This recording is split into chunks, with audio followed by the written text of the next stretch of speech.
O som do salto alto dela ecoava no mármore polido da mansão. Não era elegância, era obrigação. Era a pressa de quem já sabia que ia ser maltratada antes mesmo de chegar ao quarto andar. No alto daquela casa imensa, o jovem Caio, de 23 anos, gritava ao telefone com alguém da empresa do pai. Ele vestia um blazer de grife por cima da camiseta de academia, ainda com suor seco na gola, como quem não tinha tempo nem para tomar banho. Mas exigia que o lençol estivesse impecável. Uma mistura de arrogância com cansaço do privilégio. Tudo nele era exagerado. A raiva, a impaciência, o desrespeito. A mulher que subia as escadas com o balde e a vassoura estava ali há poucos meses. Era calada, séria, nunca pedia nada. Dizia bom dia com os olhos, mas não com a boca. Chamava-se Jandira. Tinha mãos manchadas de produto de limpeza e rugas fundas ao redor da boca, marcas de quem não teve o luxo de envelhecer descansando. Havia algo nela que incomodava Caio, embora ele não soubesse dizer o quê. Naquele dia, Caio estava mais impaciente que o normal. O pai havia cortado o acesso ao cartão Black por conta de uma briga recente. E agora, além de ouvir desaforos de um executivo da holding, ainda precisava desviar de funcionária incompetente no corredor, como ele mesmo disse. "Sai da frente, porra!" gritou no momento em que ela passou com o rodo perto do tapete. Jandira não respondeu. Apenas recuou 2 passos, abaixando a cabeça. Mas Caio, tomado de raiva, avançou. Com um impulso cego, chutou o balde da faxineira, que caiu com água e sabão sobre o carpete. Ela ainda tentou se curvar para limpar, mas ele esbarrou nela com o joelho, forte o bastante para desequilibrá-la. "Inútil, olha o que fez!" vociferou e saiu pisando duro sem esperar resposta. A empregada ficou no chão por alguns segundos. Não caiu de fato. Mas ficou ali, em silêncio, com as mãos apoiadas no mármore frio, os olhos úmidos, mas sem lágrimas.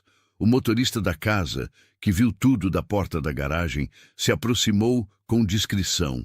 Ajudou Jandira a se levantar. Ela balançou a cabeça, recusando ajuda. Olhou em direção à escada onde Caio já havia sumido.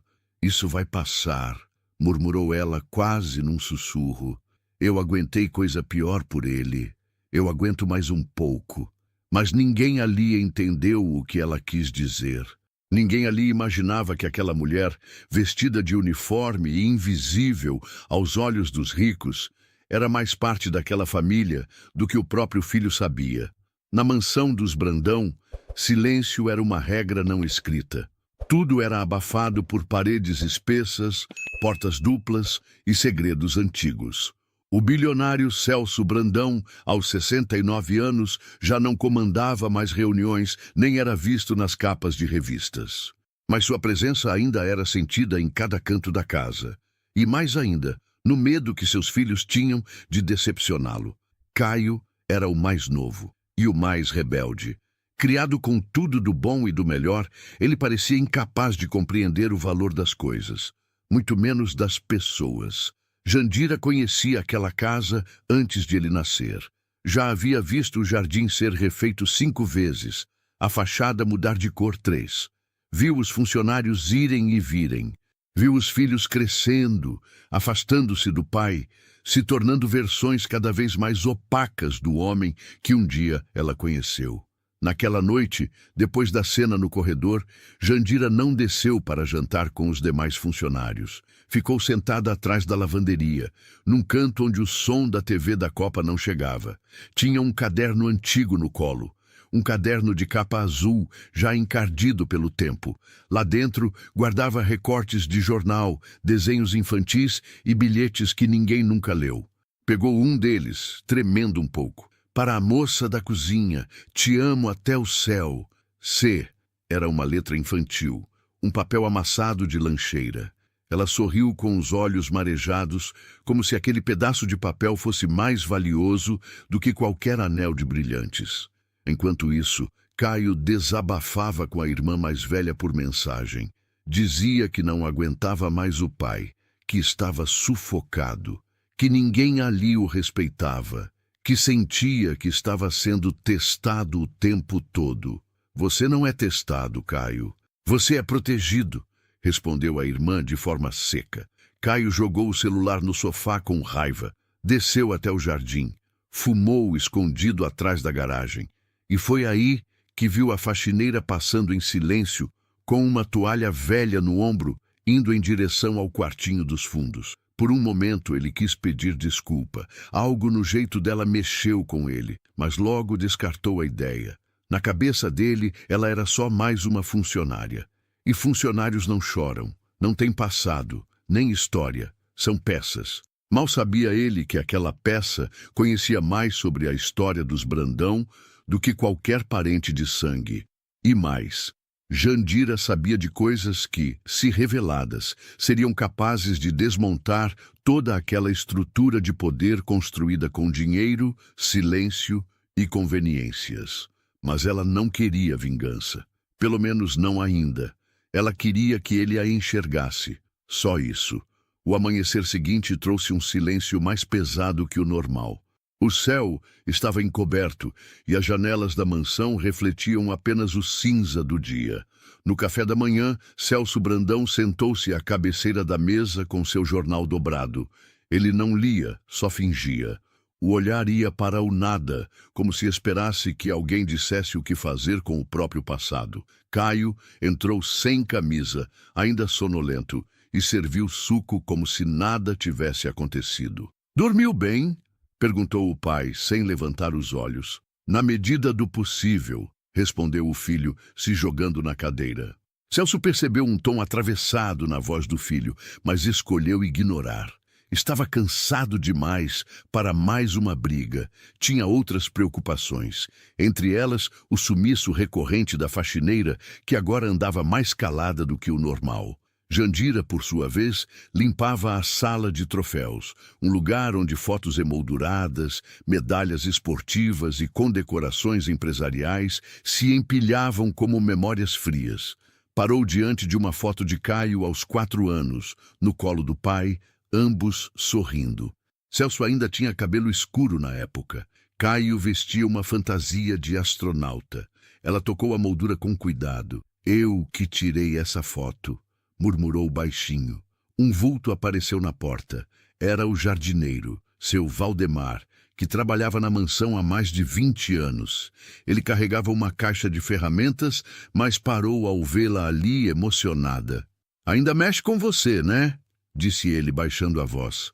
Ela assentiu sem olhar para ele. "Eu vi você crescer junto com esse menino, Jandira. Até hoje não entendo como você aguenta tanto silêncio."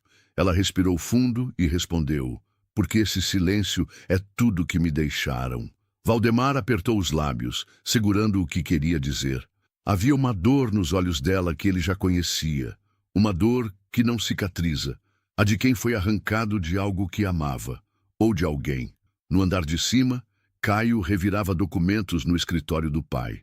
Havia rumores de que Celso estava preparando um novo testamento. E Caio queria saber para quem ia parte da fortuna. Tinha medo de perder a posição que sempre acreditou ser sua por direito. Foi então que encontrou uma pasta preta trancada na segunda gaveta. Tentou forçar, mas estava trancada com chave. Bateu a gaveta com raiva. "Tudo é segredo nessa casa, até o que é meu", gritou sozinho. Na sala, Celso ouviu o estrondo, mas não se mexeu. Apenas suspirou, como quem convive com a culpa há tempo demais para reagir. Enquanto isso, no fundo da casa, Jandira dobrava panos com mãos trêmulas. Ela sentia que algo estava se aproximando, algo que talvez ela não estivesse pronta para encarar, mas que, mais cedo ou mais tarde, viria à tona. E Caio, ele jamais estaria preparado. No fim da tarde, o bilionário Celso Brandão se trancou no escritório e ficou mais de 1 hora em ligação com um advogado. A conversa era abafada pelas paredes, mas do lado de fora, Caio escutava com o ouvido encostado na porta como um menino desconfiado, não um herdeiro adulto. Quando ouviu a palavra legado, seu coração disparou. Depois, últimas vontades. E então, um nome que o fez recuar 2 passos. Jandira. Caio arregalou os olhos. Por que o nome da faxineira estaria numa conversa com o advogado da família? A raiva subiu como fogo. Correu escada abaixo, os passos ecoando pelos corredores da mansão. Encontrou a governanta na cozinha. Cadê aquela Jandira? Ela já foi. Saiu mais cedo hoje, respondeu a mulher cautelosa. Quem autorizou? Seu pai. Caio apertou os punhos. Voltou correndo para o andar de cima. Arrombou a porta do escritório sem bater. O que você está fazendo com o nome daquela mulher, pai? Celso o olhou com calma. Havia um cansaço antigo no rosto dele. Jandira é uma funcionária de confiança. E tudo que diz respeito à minha casa, diz respeito a ela também. Isso é piada? Você vai deixar parte da herança para uma faxineira? Não te diz respeito, disse Celso seco. Claro que diz. Você acha que pode passar tudo para ela e deixar seus filhos de lado? Celso levantou-se devagar, os olhos firmes no do filho. Filhos, Caio, são os que ficam, os que amam mesmo quando a vida despedaça. Caio deu um passo para trás. Aquela frase não parecia ser só uma lição de moral. Havia dor ali, histórias não ditas. O que você quer dizer com isso? Celso não respondeu. Apenas apontou para a porta. Caio saiu batendo-a com força. Naquela noite, Jandira não apareceu. Dormiu fora, num lugar simples, alugado por fora do contrato.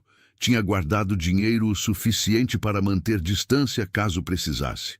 Dentro da bolsa, levava consigo algo que o bilionário entregara em mãos há dias. Uma carta escrita à mão com a assinatura de Celso, reconhecida em cartório. Perdão por tudo. Um dia ele vai entender. Um dia ele vai lembrar. Jandira relia aquelas palavras repetidas vezes, deitada numa cama estreita de pensão. Na televisão, uma matéria sobre famílias desfeitas passava no fundo. Ela não prestava atenção. Seus olhos estavam fixos no teto. E se ele nunca entender? Murmurou. Enquanto isso, Caio bebia uísque escondido na varanda dos fundos. A mansão parecia um túmulo. O filho mimado do bilionário estava prestes a descobrir que a mulher que ele desprezava com tanto fervor tinha mais direito sobre sua vida do que qualquer herdeiro naquela casa. Mas ainda não era a hora.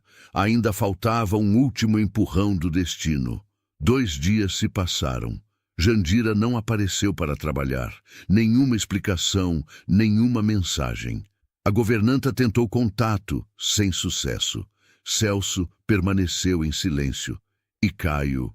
Bom, Caio fingia que não se importava. Mas a ausência da faxineira começava a incomodá-lo mais do que gostaria de admitir. Naquela manhã, ao atravessar o corredor em direção ao escritório do pai, encontrou sobre a mesa uma caixa de papelão semi-aberta. Dentro, papéis antigos, fotos amareladas e um crachá de uma antiga empresa do Grupo Brandão. No canto superior direito, o nome, Jandira Moreira. Caio franziu a testa. Abaixou-se, pegou uma das fotos. Reconheceu seu pai, mais jovem, em uma confraternização. Ao lado dele, sorrindo de forma tímida, estava ela, Jandira. Mas o que chamou a atenção de Caio foi o fato de que ele, ainda bebê, também aparecia na imagem, no colo dela. A mão dele tremeu. Foi até a biblioteca e puxou um álbum de família, guardado numa gaveta que ninguém mexia há anos. Sentou-se no chão e começou a folhear. Página após página, via fotos de aniversários, festas da empresa, momentos com os irmãos. Mas em algumas imagens, lá estava ela novamente. Jandira, sempre perto, sempre olhando para ele. Que diabos! Murmurou.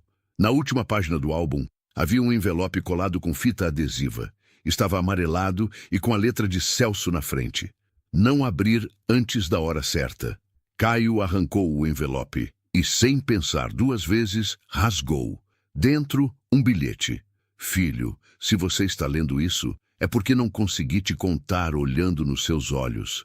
Mas a mulher que você rejeitou, que você chutou, é a pessoa que mais te amou neste mundo. E a que mais sofreu por sua ausência. CB. O chão pareceu sair debaixo dos pés dele. Sua garganta travou. As mãos suadas tremiam enquanto ele lia e relia aquela frase. Jandira, a faxineira, a mulher que ele havia humilhado, ofendido, era sua mãe? Ele se lembrou do olhar dela naquele dia, da maneira como o ajudou a levantar quando era criança após uma queda, dos bolinhos que apareciam na lancheira dele misteriosamente, da forma como ela sempre soube o nome de todos os seus amigos. Mas ninguém nunca disse nada. A raiva tomou conta do pai, da mentira, da vida inteira construída em cima de silêncio. Correu para o quarto de Celso, mas o encontrou dormindo. O rosto do velho estava pálido, cansado. Pela primeira vez, Caio percebeu o quanto seu pai envelhecera nos últimos meses. "Você escondeu isso de mim", sussurrou. Naquele instante, como se algo dentro dele estivesse prestes a ruir, Caio olhou para cima e sentiu um nó na garganta. Era a primeira vez que chorava em muito tempo. Aliás, comenta aqui de onde você está assistindo essa história. Se puder, se inscreve no canal, curte e compartilha. Isso ajuda demais a continuar trazendo histórias assim para você. Naquela noite, Caio não conseguiu dormir. Andava em círculos pelo quarto, abrindo gavetas, tentando juntar cacos de um passado que nunca soube que existia. Quanto mais procurava, mais percebia o vazio. Uma vida inteira cercado de luxo e nenhuma verdade. Perto das 3 da manhã, sentou-se à beira da cama. Estava com o bilhete do pai nas mãos. Já o tinha relido tantas vezes que começava a decorar cada linha, mas o que mais ecoava era aquela frase: "A mulher que você rejeitou, que você chutou, é a que mais te amou neste mundo." Ele passou as mãos no rosto, sentia vergonha, nojo de si mesmo. Por um instante, quis acreditar que era tudo um engano, que talvez a palavra mãe tivesse sido usada em sentido figurado, como metáfora de carinho. Mas no fundo, ele sabia. As lembranças estavam ali, vivas. A forma como Jandira sempre soube o que ele gostava no café da manhã, mesmo quando os funcionários mudavam. O modo como ela o protegia, mesmo sendo só a faxineira. O olhar que ela lançava quando ele estava doente. Ela sempre esteve lá. No dia seguinte, Caio acordou antes do sol. Desceu as escadas e foi até o escritório do pai. Encontrou Celso sentado na poltrona, olhando para o jardim com uma xícara de chá nas mãos. "A gente precisa conversar", disse Caio com a voz firme. Celso nem virou o rosto. "Achei que fosse demorar mais", murmurou. "Então é verdade." O pai suspirou. "O que você quer que eu diga? Que fui covarde? Que me rendi à pressão da família? Que mandei embora a única mulher que me amou de verdade e que carregava meu filho no ventre?" Caio sentiu um nó no estômago. "Por que você nunca contou? Porque você cresceu achando que era melhor não saber. E no fundo eu aceitei isso. Porque era mais fácil do que encarar sua raiva." Celso agora o olhava nos olhos. "E também porque ela me pediu. Ela pediu. Ela quis te proteger. Achou que crescendo longe dela, você teria chances que ela nunca teve. Que você nunca olharia para ela como inferior. Irônico, não?" Caio sentou-se no sofá, atordoado. "Eu bati nela, pai. Eu chutei a própria mãe." "Eu sei." Ela me contou. Caio fechou os olhos. O silêncio entre eles era feito de cacos, de dor contida, de anos de silêncio. "Onde ela está?" Celso hesitou. "Eu dei a ela a escolha de te contar. Ela foi embora para pensar. Se quiser vê-la, vai ter que ir atrás." Caio assentiu em silêncio, mas a expressão no rosto não era mais a de um menino mimado. Era de um homem diante da própria vergonha. E ele sabia que dali em diante ou mudava ou se perderia de vez. 2 dias depois, Caio se viu diante de um portão simples, numa rua de bairro antigo da cidade. Não havia seguranças, nem câmeras, nem jardins simétricos. Era só uma casa modesta, com tinta descascada e cheiro de café sendo passado. Ele bateu palmas, nervoso, sem saber se devia mesmo estar ali. A porta se abriu devagar. Era ela. Jandira usava um vestido florido, o cabelo preso de forma simples. Não havia maquiagem nem uniforme, só ela, inteira, pela primeira vez diante dele. Caio congelou. Oi, murmurou com a voz embargada. Ela não disse nada. Apenas olhou para ele como se já soubesse que aquele momento chegaria. Eu sei de tudo, continuou. Meu pai, ele me contou, ou parte. Eu encontrei o bilhete, as fotos, o álbum. O silêncio dela parecia mais poderoso que qualquer palavra. Eu vim aqui para pedir desculpa pelo que eu fiz, pelo que eu fui, por ter te machucado. Eu juro, se eu soubesse, mas você não sabia, disse ela enfim com voz baixa. E mesmo sem saber, doeu do mesmo jeito. Caio engoliu seco. Eu fui criado como se você não existisse, como se você fosse ninguém. Mas agora tudo faz sentido. Eu não sei como não vi antes. Porque não era para você ver, não naquela época. E por quê? Perguntou ele com os olhos vermelhos. Por que deixou que me afastassem de você? Ela respirou fundo. Porque eu achei que te amando de longe, eu te protegeria mais do que enfrentando o sistema. Porque me prometeram que você teria uma vida boa, sem o peso do meu nome, da minha origem, da vergonha que a família dele dizia que eu carregava. Você é a única coisa verdadeira que eu tenho, disse Caio num sussurro. Jandira então se aproximou, tocou o rosto dele com a palma da mão. Pela primeira vez, como mãe, de verdade, sem esconderijo. Você era um bebê quando colocaram você nos braços da governanta. Disseram que era melhor assim. Eu fiquei na casa como faxineira, só para te ver crescer, de longe, te proteger com o olhar. E cada aniversário seu, cada dor de barriga, cada febre, eu estava ali. Caio chorava, em silêncio. Eu chutei você, disse ele caindo de joelhos. A minha mãe. Jandira também se emocionava, mas se manteve de pé. Você me chutou como o mundo me chutou a vida inteira. Mas eu nunca deixei de te amar. Porque mãe não desama, nem quando sangra. Caio apoiou a cabeça nas pernas dela como uma criança. E ela passou a mão nos cabelos dele. Ali, naquela calçada, entre o barulho de carros e o cheiro de comida simples, mãe e filho se reencontraram pela primeira vez. Não como patrão e empregada, mas como duas almas partidas tentando enfim se reconhecer. Depois daquele dia, Caio nunca mais voltou a ser o mesmo. Passou a frequentar a casa simples de Jandira todas as semanas. Às vezes, levava pão, frutas, café. Outras, apenas o silêncio que precisava ser partilhado. Nenhum dos dois sabia muito bem como reconstruir algo que nunca existiu do jeito certo. Mas havia ali, entre eles, um respeito novo, um recomeço tímido. Jandira continuava comedida. Evitava falar do passado, como quem sabe que certas feridas não cicatrizam com conversa. Ela apenas olhava para ele com um misto de dor e orgulho. Como quem diz, eu sei quem você foi, mas estou disposta a ver quem você pode ser. Caio, pela primeira vez, começou a olhar além de si mesmo. Passou a conversar com os funcionários da mansão pelo nome, a perguntar como estavam suas famílias, a ouvir sem interromper. Eram pequenas mudanças, quase invisíveis, mas reais. Numa tarde chuvosa, Celso Brandão apareceu na casa de Jandira. Estava mais curvado, mais lento. Trazia nas mãos um envelope e um guarda-chuva fechado, ainda pingando. Posso? Perguntou, já sabendo a resposta. Jandira o deixou entrar. Caio estava sentado no sofá, lendo um livro qualquer. O ambiente ficou denso, mas não hostil. Celso estendeu o envelope ao filho.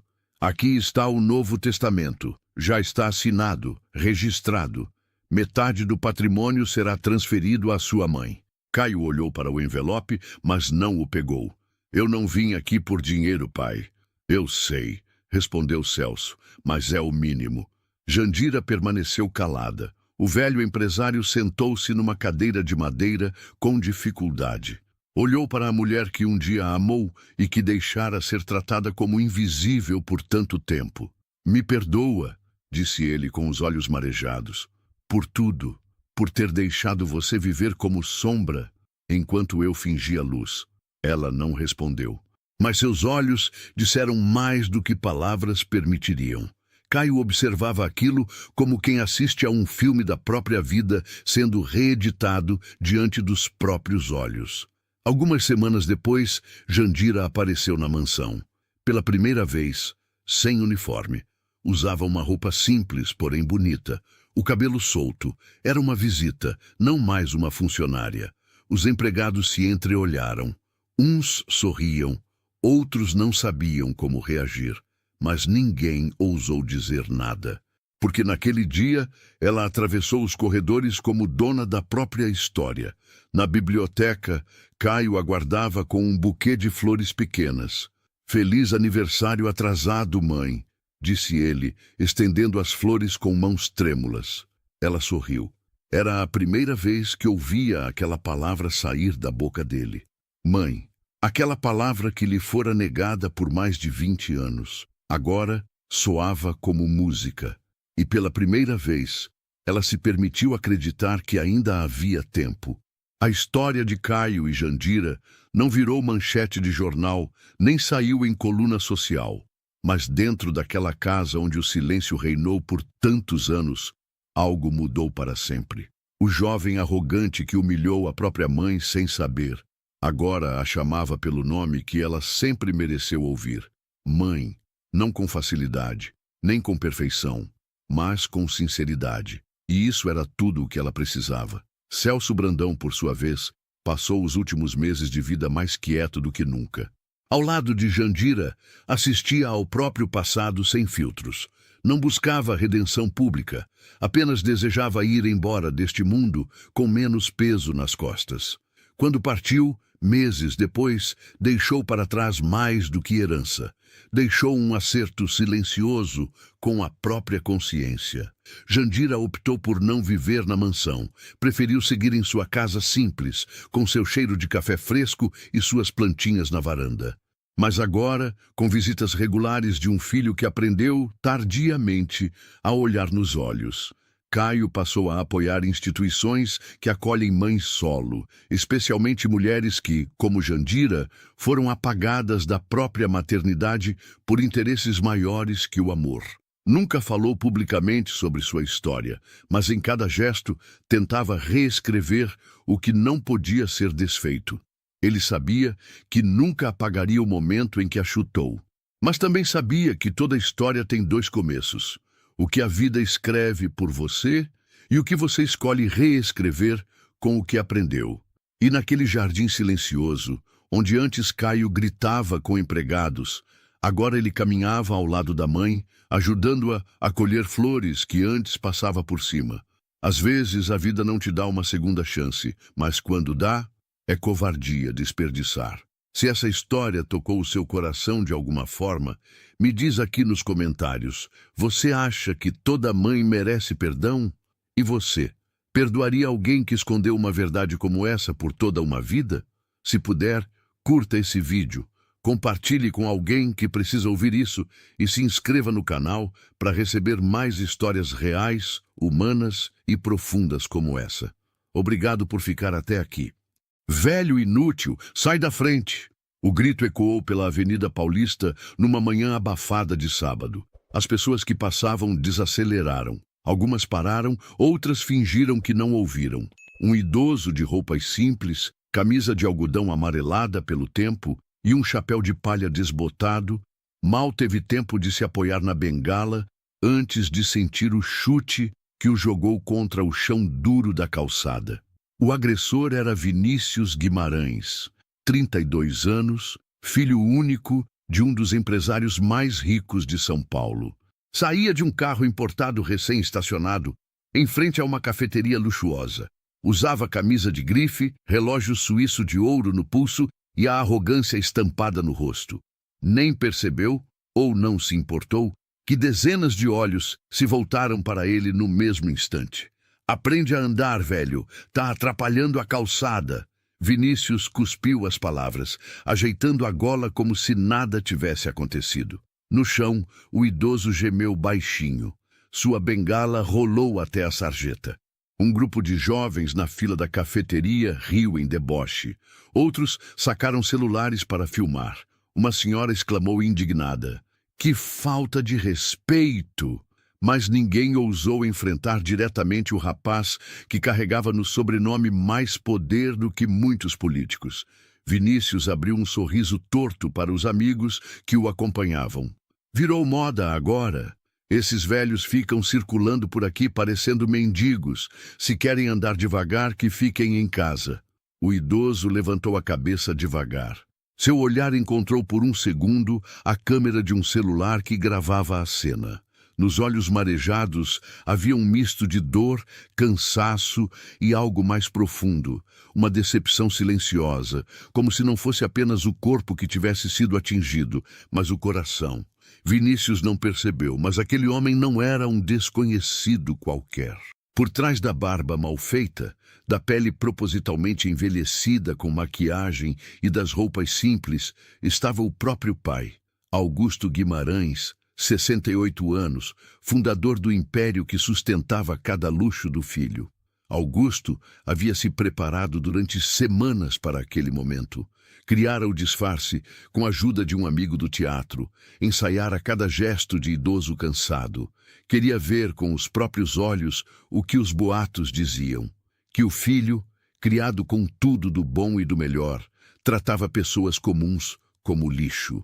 E agora, no primeiro contato, a verdade havia estourado como um soco no estômago. Ainda caído, Augusto ouviu um rapaz comentar: "Grava aí, isso vai render na internet." O coração do empresário disparou. Não era apenas a crueldade de Vinícius que doía, era a indiferença coletiva, o riso fácil, o espetáculo da humilhação. Ele respirou fundo, fingindo fraqueza, e estendeu a mão trêmula para recuperar a bengala. A dor do chute ardia, mas doía mais perceber que o próprio sangue que gerou se transformara em alguém incapaz de reconhecer humanidade nos outros. E enquanto Vinícius ria com seus amigos, Augusto se levantou devagar, prometendo em silêncio. Aquele seria apenas o primeiro ato de um teste que mudaria tudo. Augusto afastou-se alguns passos, fingindo mancar, e encostou-se numa vitrine. Pelo reflexo do vidro, viu o filho ajeitar o cabelo, rir da própria bravata e acenar para o manobrista. Vinícius sempre fora assim, barulhento quando tinha plateia, surdo quando precisava escutar. Nunca escutava. Na noite anterior, Augusto passara horas à mesa da cozinha, com a peruca grisalha no suporte, o kit de maquiagem aberto e as mãos tremendo não de idade, mas de medo. Medo de reconhecer no próprio filho aquilo que jurou combater quando ainda empurrava um carrinho de lanche no braço. Ele se lembrava das madrugadas no Mercadão e da pressa por abrir a lanchonete. O tripé que o guiou sempre coube numa frase: trabalhar, respeitar, olhar no olho. Com os anos, o tripé virou estrutura, o carrinho virou rede, a rede virou império, frigorífico, centros de distribuição e restaurante em bairro nobre. Augusto cresceu, contratou, pagou bem. Vinícius cresceu de outro jeito. Escola particular, intercâmbio, carro aos 18, cartão sem limite, amigos que estalam os dedos para chamar garçom. Quando a mãe, Lígia, faleceu, Augusto tentou tampar o buraco com presentes. Encheu a casa, sem perceber, esvaziou a bússola do menino, confundindo querer com precisar, brilho com valor. Ele precisa de freio, alertar a dona Cida, governanta que vira o menino dar os primeiros passos. Freio e chão. O gerente do restaurante da Paulista, Otávio, deixara recados cuidadosos. Seu Augusto, seu filho tem tratado mal o pessoal, humilha motoboy, fala torto com o idoso, a equipe tem medo de reclamar. As peças foram se juntando como um quebra-cabeça que ele preferia não montar. Até que recebeu um vídeo. Vinícius discutindo com o porteiro do prédio porque o portão demorou a abrir. "Aprende o seu lugar, porteiro. Eu mando aqui." Ele esbravejou sob risos de dois amigos.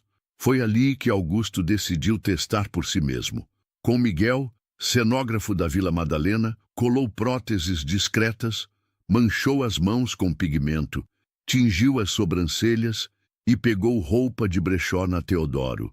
Ensaiou a passada curta, o respirar cansado, o olhar de quem pede licença. Não para pegar o filho e pendurá-lo no poste da internet, mas para ver sem filtro, sem desculpa, sem "você entendeu errado". Se estivesse errado, pediria perdão. Se estivesse certo, faria o que pai que ama faz, dizer não quando o mundo inteiro diz sim. Do outro lado da calçada, Vinícius entrou no carro importado. Dois amigos riram no banco de trás. Augusto respirou, recolheu a bengala e atravessou a rua com passos, sentindo São Paulo latejar nos joelhos que ele fingia serem fracos. Um ambulante lhe ofereceu água, chamando-o de seu Antônio. Ele agradeceu com a cabeça e seguiu. Na esquina da Augusta com a Paulista, um repórter de portal local filmava a avenida. Virou a câmera para a cena e anotou a placa. Augusto não pediu, não sugeriu, não impediu, só observou. O plano não era expor, era revelar, primeiro ao filho, depois a si mesmo. Enquanto o trânsito roncava como fera impaciente, Augusto tomou a decisão íntima e firme. Aquela manhã seria o ponto de partida.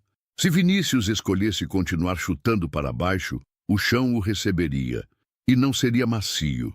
O carro de luxo arrancou em direção aos jardins. Vinícius não olhou para trás. Augusto ajeitou o chapéu, cruzou a rua devagar e entrou num ônibus lotado, parte do disfarce. Ali, no aperto, misturado com trabalhadores de uniforme e mochilas gastas, ele se sentiu mais vivo do que nos salões luxuosos, onde geralmente era tratado como realeza. Enquanto o coletivo balançava pela Avenida Rebouças, Augusto observava rostos cansados, mães ninando bebês nos braços, jovens com fones de ouvido encarando o vazio. Era esse povo que sustentava a cidade, pensou. E era justamente esse povo que Vinícius desprezava, como se fossem invisíveis. Augusto desceu na Consolação e caminhou até um boteco antigo, onde o cheiro de café coado misturava-se ao de pão francês saindo do forno. Sentou-se num banco de madeira, pediu um pingado e observou o movimento. Sabia que mais cedo ou mais tarde o filho apareceria por ali. Vinícius tinha um ritual. Todo sábado de manhã, depois de ostentar na Paulista, reunia-se com amigos no bar sofisticado ao lado, sempre acompanhado de gargalhadas altas e arrogância escorrendo pela voz. Não demorou muito. Um Audi preto estacionou em frente ao bar. Vinícius saiu do carro com dois amigos, Caio, herdeiro de uma rede de shoppings, e Yuri, filho de político influente. Todos com roupas de grife, relógios caros e olhares de superioridade. Um garçom correu para abrir a porta. Vinícius passou sem agradecer. Do balcão do boteco, Augusto observava cada gesto. A risada estrondosa do filho, o jeito de estalar os dedos para pedir chope, a forma como ignorava o manobrista que abriu a porta. Cada detalhe era uma facada silenciosa. "Seu Antônio, o senhor está bem?" perguntou a dona do boteco, uma senhora de cabelos grisalhos chamada Marta. "Estou sim, minha filha. Só descansando um pouco", respondeu Augusto, mantendo o disfarce. Marta olhou na direção do bar chique e balançou a cabeça. "Esses meninos de hoje acham que dinheiro compra respeito. Mal sabem que respeito não se vende." Augusto respirou fundo. Aquilo soava como confirmação daquilo que ele já temia. No bar ao lado, Vinícius falava alto sobre uma festa em Jurerê, ostentando viagens e carros.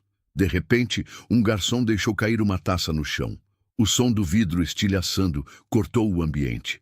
Vinícius se levantou como se fosse dono do lugar. "Você é cego?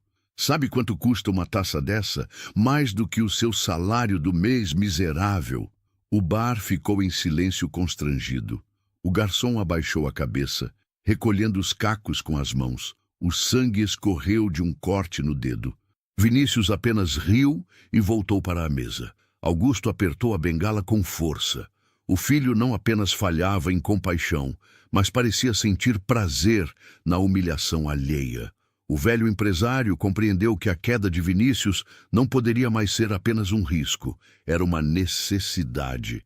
Ele pagou o café e saiu devagar, decidido. O teste apenas começara. Augusto seguiu a pé pelas ruas dos jardins, mantendo a postura curvada e o passo arrastado. O disfarce estava funcionando. Ninguém o reconhecia. Cada olhar atravessava seu corpo como se fosse apenas mais um idoso anônimo, invisível no meio da pressa paulistana. E talvez essa fosse a parte mais dolorida, perceber que, para o próprio filho, ele não passava disso, um obstáculo a ser chutado. No bar sofisticado, Vinícius e os amigos bebericavam uísque importado. As risadas atravessavam o vidro até a calçada, chamando a atenção dos pedestres. Augusto se aproximou da porta e entrou, como se fosse apenas procurar abrigo. Imediatamente, o olhar do maître se estreitou. «Senhor, este ambiente é reservado. Eu só queria um copo d'água», murmurou Augusto, com a voz trêmula ensaiada. O maître hesitou, mas Vinícius levantou-se teatralmente, aproveitando a oportunidade de novo espetáculo. «Olha aí, pessoal, o mesmo velho da Paulista veio atrás da gente!» Os amigos gargalharam e alguns clientes começaram a gravar discretamente. Augusto manteve a respiração firme, mesmo quando sentiu o coração disparar. «Pai do céu! Será que é perseguição?» Caio provocou. «Ou será que quer esmola?» completou Yuri, erguendo a sobrancelha com deboche. Vinícius tirou do bolso uma nota de R$ 50 e jogou no chão. «Tá aí, vovô. Compra um pão e desaparece. Aqui não é lugar para você». A nota flutuou até o piso de mármore. O silêncio cortante foi interrompido por risos contidos. Alguns clientes desviaram o olhar, constrangidos. Outros filmavam sem intervir. Augusto se abaixou lentamente. Pegou a nota com mãos que tremiam de verdade. Não pelo disfarce, mas pela dor que latejava no peito. «Obrigado, meu filho», ele murmurou baixinho, sabendo que a ironia daquela frase só fazia sentido para ele mesmo. Vinícius voltou à mesa satisfeito, erguendo o copo em brinde. «Brincadeira de sábado de manhã, meus caros. É assim que se coloca cada um no seu lugar». Augusto saiu do bar devagar, sentindo o peso de cada passo. Do lado de fora, o sol batia forte, mas dentro dele a escuridão crescia. Confirmara o que precisava. O filho não apenas havia perdido a bússola moral, ele a quebrara em 1000 pedaços. Um casal que passava comentou em voz baixa: «Esse rapaz é um monstro. Chutar idoso na rua, humilhar dentro de bar. E o pai dele é aquele empresário famoso, né? Se soubesse, teria vergonha». Augusto ouviu e engoliu em seco. Vergonha era pouco. O que sentia era uma mistura de luto e raiva. Ele parou na calçada, olhou para cima e fez um juramento silencioso. O filho ainda não sabia, mas estava prestes a descobrir o que significava perder tudo aquilo que sempre tomou como garantido. O fim de tarde trouxe uma garoa fina sobre São Paulo.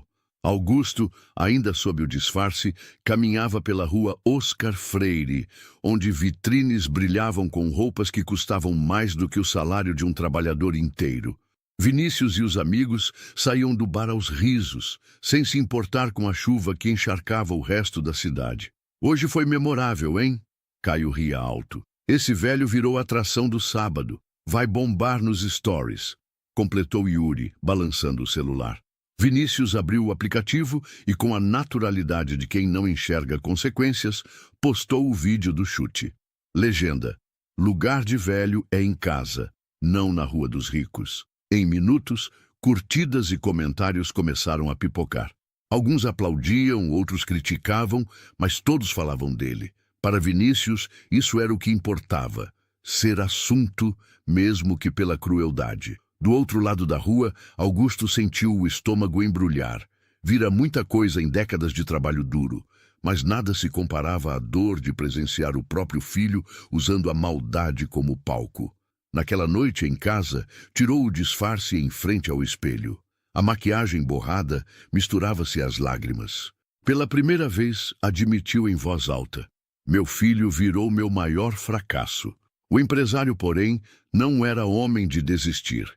Se passara anos construindo um império do zero, também seria capaz de reconstruir o caráter de um filho, nem que fosse pela dor.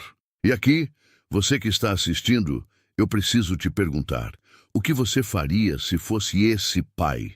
Continuaria fechando os olhos, fingindo que nada acontece? Ou teria coragem de colocar o próprio filho diante da verdade, mesmo que isso o destroçasse? Escreve aqui nos comentários de onde você está assistindo essa história e me conta, se fosse você, que decisão tomaria? E olha, já aproveita esse momento para apoiar nosso canal. Curta esse vídeo, se inscreva e compartilhe com alguém que você acha que precisa refletir sobre respeito e caráter. Histórias como essa não são apenas entretenimento, são espelhos da vida real. Vinícius, por sua vez, achava que estava no auge. Naquela mesma semana, a filmagem alcançou centenas de milhares de visualizações. Influenciadores comentaram. Jornais sensacionalistas reproduziram a cena. Ele aparecia sorridente, debochado, sendo aplaudido por uns e condenado por outros. O pai assistia tudo em silêncio. No íntimo, Augusto sabia que o momento da virada estava próximo. A arrogância de Vinícius estava prestes a colidir com a realidade que ele tanto desprezava. E quando esse choque acontecesse, não haveria luxo, amigos ou sobrenome que o protegesse. O plano estava traçado. O próximo passo seria dado em breve. A repercussão do vídeo cresceu como incêndio em palha seca. Em menos de uma semana, já circulava em programas de TV e páginas de fofoca na internet. A manchete estampava: filho de empresário humilha idoso em plena Paulista. Vinícius achava graça no início, mas logo percebeu que as coisas não caminhavam como esperava. As primeiras consequências chegaram discretas. Uma marca de roupas retirou o convite para um evento exclusivo. Depois, uma revista cancelou a entrevista que faria com ele. Até o clube onde costumava jogar tênis em finais de semana passou a tratá-lo com frieza. É tudo inveja, cara, disse Caio, tentando aliviar. Relaxa, daqui a pouco ninguém lembra. Mas a memória da internet era cruel. Quanto mais Vinícius tentava justificar, dizendo que o velho o havia atrapalhado de propósito, que não passava de um mendigo folgado, mais ódio atraía. A cada postagem, os comentários explodiam em críticas. Certo dia, ao entrar no mesmo bar da semana anterior, notou que a mesa habitual estava ocupada. O maître, constrangido, explicou que não havia reservas em seu nome. Como não? Eu sou Vinícius Guimarães. Lamento, senhor. A gerência pediu para evitar confusões. Os amigos ainda riram da cena, mas já não com a mesma energia. Estavam começando a sentir o peso da associação com ele. Naquela noite, Caio recebeu uma ligação do pai. Não quero mais você andando com esse Vinícius. Está queimando a imagem da nossa família. Yuri também recuou. O pai político não podia correr o risco de ter o sobrenome ligado a polêmicas. Pouco a pouco, Vinícius se viu sozinho. O mesmo círculo que aplaudia suas piadas agora se afastava, como quem foge de doença contagiosa. Em casa, Augusto observava de longe. Cada notícia que saía confirmava que a máscara do filho estava caindo. Mas ainda faltava o passo definitivo: fazê-lo enxergar a verdade no rosto do próprio pai. O dia desse encontro chegou mais rápido do que Vinícius imaginava. Uma manhã, ao sair do prédio, foi surpreendido por repórteres. Vinícius, você já pediu desculpas ao idoso que chutou na Paulista? Você sabia que esse homem é mais conhecido do que imagina? Atordoado, ele se trancou no carro. O coração disparava, mas não era arrependimento, era medo. Do outro lado da cidade, Augusto já preparava o terreno. Havia marcado com um advogado para organizar documentos. Não seria apenas uma lição, seria uma mudança radical. E dessa vez, Vinícius aprenderia da forma mais dura o que significa perder tudo. Na manhã de segunda-feira, Vinícius foi chamado ao escritório do pai. O coração acelerou no instante em que recebeu a mensagem da secretária. Seu Augusto quer falar com você. É urgente. Ele não tinha ideia de que aquele seria o encontro mais duro da sua vida. Quando entrou na sala ampla, acostumada a receber empresários e políticos, encontrou o pai de pé, de costas para ele, olhando pela janela panorâmica. O silêncio era tão pesado que o som do ar-condicionado parecia ensurdecedor. Pai, o que houve? Está me chamando assim, desse jeito? Está me deixando preocupado. Augusto se virou devagar. Não usava mais o disfarce de idoso, mas o rosto trazia a mesma expressão que carregara na calçada da Paulista. Dor misturada com decepção. Preocupado, Vinícius. Você deveria estar envergonhado. O filho franziu a testa. Envergonhado de quê? Ah, você também acreditou nessas fofocas da internet? Pai, não foi nada. Um velho maluco entrou na frente, eu só me defendi. A imprensa aumentou. Augusto bateu a bengala, a mesma que usara no disfarces, contra o chão. Velho maluco? Esse velho era eu, Vinícius. As palavras caíram como um raio. O filho recuou um passo, sem acreditar. Como assim? Você? Eu me disfarcei. Quis ver com meus próprios olhos o homem que você se tornou. E vi meu filho chutando um idoso, rindo da dor alheia, jogando dinheiro no chão como se pessoas fossem lixo. Vi meu próprio sangue se transformar em algo que eu nunca quis criar. Vinícius empalideceu. Tentou rir nervoso como sempre fazia quando estava acuado. Pai, isso é loucura. Você não pode estar falando sério. Se eu soubesse que era você, se soubesse que era eu, teria respeitado. E os outros, Vinícius? E os verdadeiros idosos?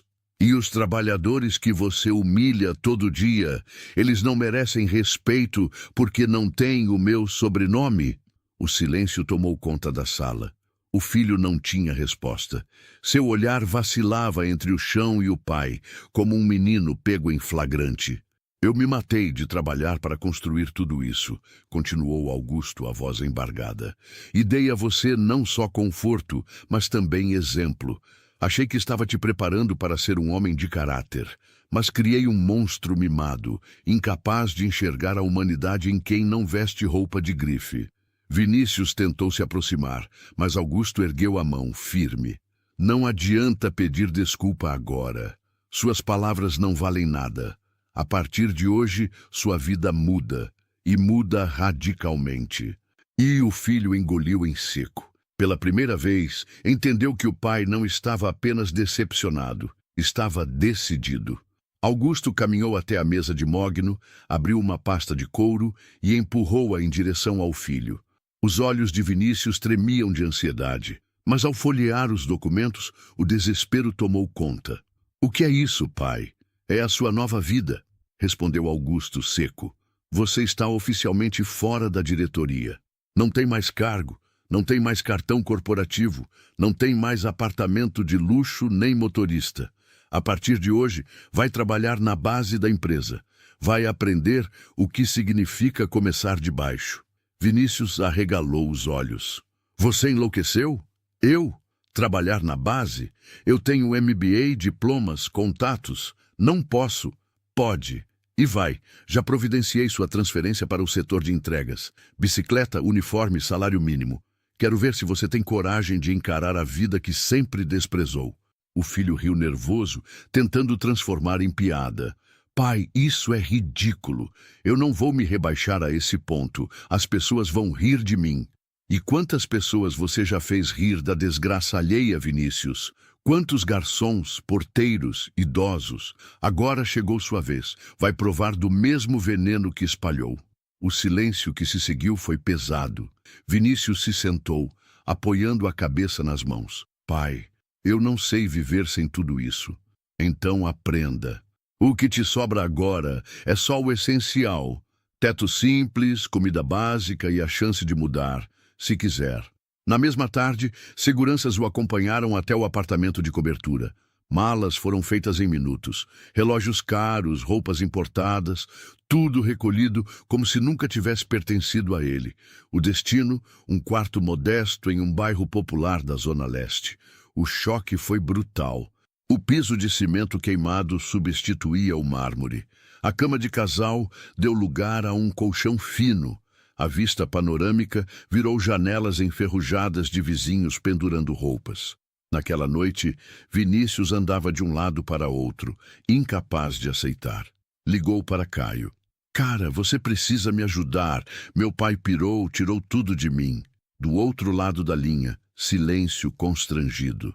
Olha, Vinícius, melhor não me envolver. Você entende, né?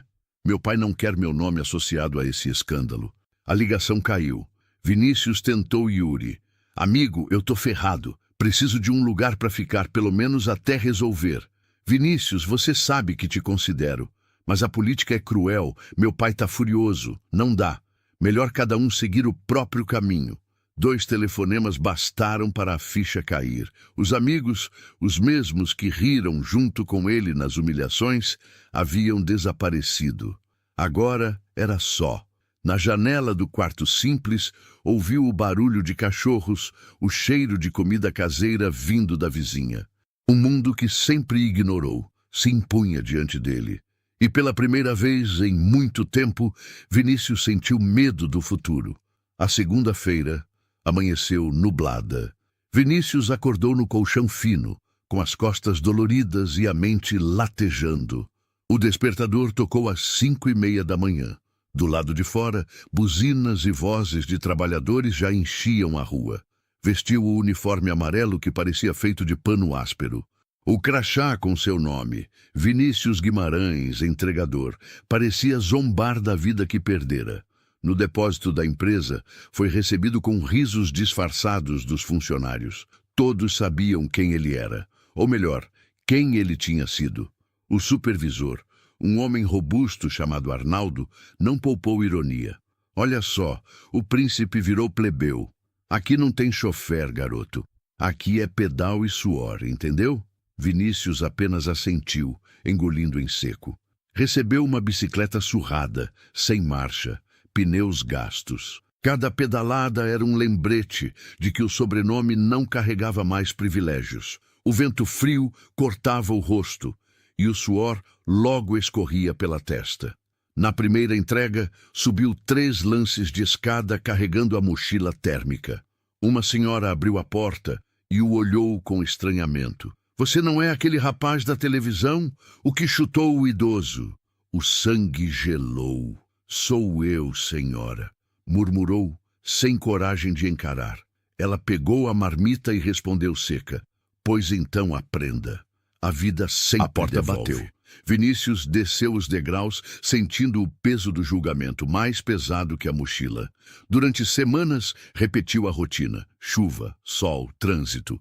O corpo se transformava. Mãos calejadas, pernas doloridas, orgulho esmigalhado. Nenhum amigo ligou. Bianca, a namorada, desapareceu sem sequer dizer adeus.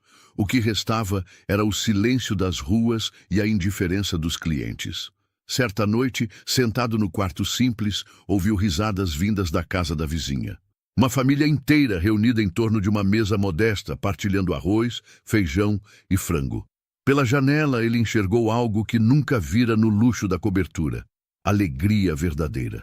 Ali, sozinho, caiu em prantos. Não pelo colchão duro, nem pela comida escassa. Chorava por perceber que passara a vida inteira cercado de tudo, mas vazio de essência. Augusto acompanhava de longe. Não oferecia colo, não oferecia atalhos, apenas observava. Sabia que, às vezes, só a dor tinha força para moldar. Meses depois, Vinícius não tinha mais fortuna, amigos ou luxo. O que restara era um crachá gasto com seu nome e a lembrança que nunca mais o deixaria.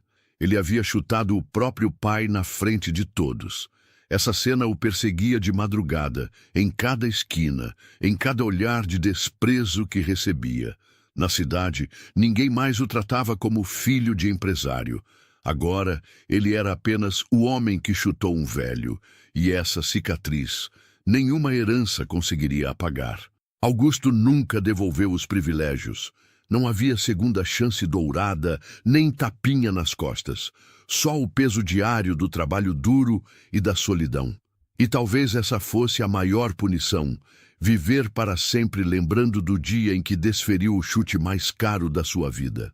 E eu te pergunto, olhando nos seus olhos agora, se fosse você, teria coragem de colocar seu próprio filho de joelhos para que aprendesse o valor da humanidade? Ou deixaria a arrogância destruir o que você construiu? Escreve nos comentários a sua opinião. Quero saber, Vinícius merece perdão ou deve carregar para sempre o fardo do que fez? E lembre-se, não é o dinheiro que revela quem somos. É a forma como tratamos quem não pode nos dar nada em troca.